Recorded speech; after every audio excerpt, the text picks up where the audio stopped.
बात जो मैं आपके सामने अर्ज करना चाहता हूं कि आज हमारी पूरी कौम और पूरी मिल्लत का ईमान दांव पे लग गया है, और दांव पर इसलिए लगा है कि आज सारी दुनिया में जाल फैला हुआ है अंग्रेजी मीडियम स्कूलों का और कॉलेजों का, जिसमें हम अपने बच्चों को आंख बंद करके भेज रहे हैं। इसका नतीजा ये है कि मैं अभी हैदराबाद से आ रहा हूं और वहाँ महाराष्ट्र के कई अजला का दौरा करके आ रहा हूँ। कई जगह स्कूलों के जलसों में शिरकत का मौका मिला।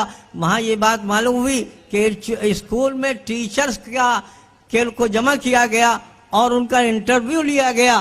तो मुसलमान टीचर्स में 90% टीचर्स अल्लाह के रसूल सल्लल्लाहु अलैहि वसल्लम का नाम नहीं बता पाई। ये वो उन स्कूल का हाल था जहाँ दीनियात के साथ इसे इंग्लिश मीडियम स्कूल कायम किया जा रहा था, और जो पढ़ी लिखी खवातीन जिनका अपॉइंटमेंट होने वाला था उनसे जब इंटरव्यू लिया गया तो मालूम हुआ कि रसूल पाक अलैहिस्सलाम का नाम भी नहीं जानती हैं। ये एक जगह का हाल नहीं है।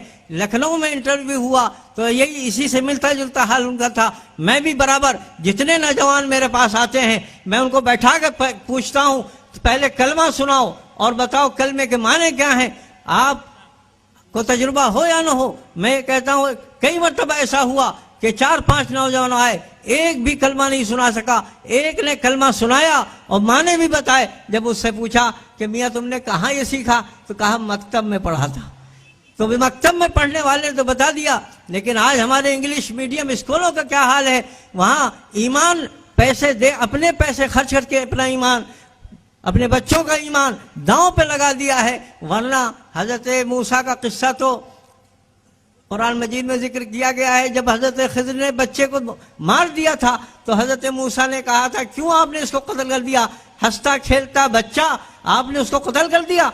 तो हजरत खिज़र ने कहा आप नहीं जानते ये बच्चा काफिर होकर परवान चढ़ने वाला था, और अल्लाह का मुनकिर, अल्लाह का मुल्हिद इस लायक नहीं है कि इस धरती पर जिंदा रहे। तो वो अकीदे की अहमियत को समझते थे, और कुरान ने गालिबन जिक्र भी इस वाक़े का इसलिए किया है ताकि हर शख्स को अपने बच्चों की फिक्र होनी चाहिए, ताकि बाद में क़यामत में वो आपका दामन न पकड़े कि तुमने हमारे साथ क्या सलूक किया है।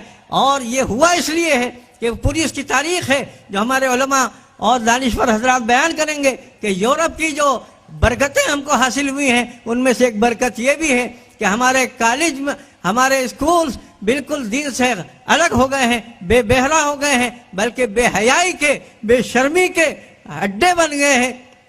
और हमारे यहूदियों की जो साजिशें हैं उनमें से एक साजिश ये भी है कि सबको हराम माल में मुब्तला कर दो, सबको सूद में मुब्तला कर दो, सबको बेहयाई में मुब्तला कर दो।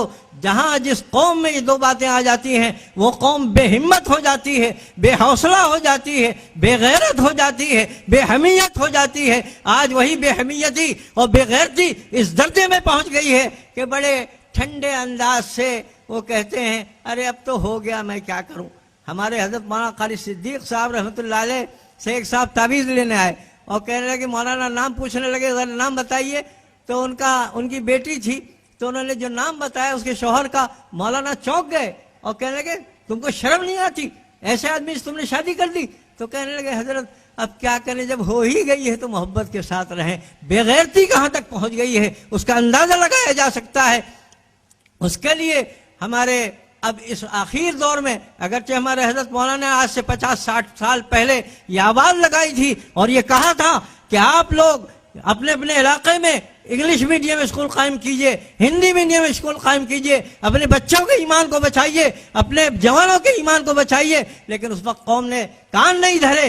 अल्लाह का फजल है, ये भी अल्लाह का करम है कि अब इस दौर में ऐसे हमारे नौजवान पैदा हो गए जो जा बजा ऐसे स्कूल कायम कर रहे हैं। आज सारे मुसलमानों की जिम्मेदारी है। और मैं आपसे कहूँगा, इतना बड़ा मजमा सामने बैठा हुआ है कि इनमें से जिन जिन इलाकों से लोग आए हैं, आपके यहाँ कोई बच्चा ऐसा ना हो जो आपके इस्लामी स्कूल में न पढ़ रहा हो, आपके उस स्कूल में उसका दाखिला ना हो गया हो जो दीनी बुनियादों पर, इस्लामी बुनियादों पर, गैरत ईमानी की बुनियादों पर कायम न किया गया हो। और अगर कायम नहीं हुए हैं ऐसे स्कूल तो आप अपने यहाँ ऐसे स्कूल कायम कीजिए और उसके जरिए से अपने बच्चों के ईमान को बचाइए। वरना खुदा न खास्ता ऐसी लहर आएगी कि मालूम होगा कि हमारे बच्चे तो बहुत बड़ी तादाद में हैं लेकिन वो हमारे नहीं हैं।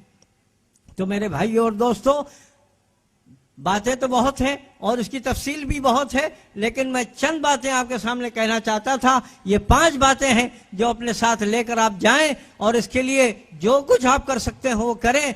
और अल्लाह ने आपको सलाहियत भी दी है और अल्लाह ताला ने इस्तेदाद भी दिए हैं, असबाब भी दिए हैं, वसाइल भी दिए हैं। उनका इस्तेमाल करके जहां आप हैं वहां भी कायम कीजिए, और जहां कायम नहीं हो पा रहे हैं वसाइल की कमी की वजह से, आप अपने वसाइल को इस्तेमाल करके वहां भी कायम करवाएं। और मौलाना इलियास साहब ने जो स्कूल का सिलसिला कायम किया है उसको भी आगे बढ़ाएं। अल्लाह ताला हम सबको सही समझ और ईमानी गैरत और हमीयत अता फरमाए। व आखिर दावाना अल्हम्दुलिल्लाह।